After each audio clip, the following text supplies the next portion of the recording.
Hi hello అండి, welcome back to our channel. ఈరోజు వీడియోలో super baby weight gain food అనేది చూద్దామండి. ఇందులో కాల్షియం, ప్రోటీన్, ఐరన్ రిచ్గా ఉంటుంది. పిల్లల బరువు పెరగాలన్నా, ఎముకలు గట్టిపడాలన్నా ఈ రెసిపీ చేసి పెట్టండి. స్వీట్ ఇష్టంగా తినే పిల్లలకి తప్పకుండా నచ్చుతుందండి. ఇలాంటి బేబీ ఫుడ్ వీడియోస్ కోసం మన ఛానల్ అయితే సబ్స్క్రైబ్ అయితే చేసుకోండి. అలాగే ఈ వీడియోకి ఒక లైక్ అయితే ఇవ్వండి. ఎలాంటి బేబీ ఫుడ్ వీడియోస్ కావాలో కామెంట్ బాక్స్లో కామెంట్ అయితే చేయండి. దీన్ని ఎలా ప్రిపేర్ చేసుకోవాలో చూసేద్దామండి. ముందుగా గ్యాస్ ఆన్ చేసి ఒక బాండి పెట్టుకోవాలి. ఇది రాగి పిండి అండి. నేను 3 to 4 టేబుల్ స్పూన్స్ అయితే తీసుకున్నాను. కొద్దిగా వాటర్ పోసుకొని ఉండలు లేకుండా కలుపుకోవాలండి. ఈ మిశ్రమాన్ని ఈ బాండిలో పోసుకొని ఒకసారి ఉండలు లేకుండా కలుపుకోవాలి. ఈ విధంగా మంచిగా కలుపుకున్నాక దీంట్లో వాటర్ పోసుకోవాలి. నాకైతే ఒక గ్లాస్ వాటర్ అయితే పట్టిందండి. అలాగే ఈ వీడియోకి ఒక లైక్ ఇచ్చి ఎలాంటి బేబీ ఫుడ్ వీడియోస్ కావాలో కామెంట్ బాక్స్లో కామెంట్ అయితే చేయండి.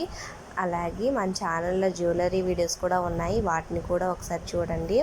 ఇందులో నేనైతే కొద్దిగా సాల్ట్ అయితే యాడ్ చేసుకుంటున్నాను. 1 year ప్లస్ బేబీస్కి అయితే సాల్ట్ అయితే యాడ్ చేసుకోండి. స్వీట్నెస్ కోసం పటికనైతే యాడ్ చేసుకుంటున్నానండి. ఎంత స్వీట్నెస్ కావాలో అంత పటికనైతే యాడ్ చేసుకోండి.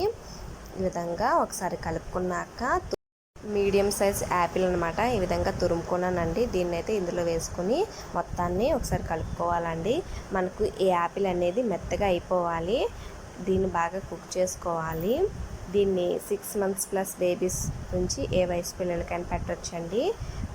యాపిల్ ప్లేస్లో బీట్రూట్తో ఎలా చేసుకోవాలో ఆల్రెడీ వీడియో అయితే ఉందండి, ఒకసారి చూడండి. దీన్ని మధ్య మధ్యలో కలుపుతూ ఉండాలండి. మనకు యాపిల్ అనేది మంచిగా కుక్ అవ్వాలండి. ఇక్కడైతే యాపిల్ అనేది కుక్ అయిపోయిందండి. గ్యాస్ ఆఫ్ చేసి ఒక బౌల్లో అయితే తీసుకుంటున్నానండి. ఇది చల్లారాక చిక్కబడుతుందండి. ఎప్పుడు ఒకేలా కాకుండా ఇలా కూడా ట్రై చేయండి, మీ పిల్లలు ఇష్టంగా తింటారు.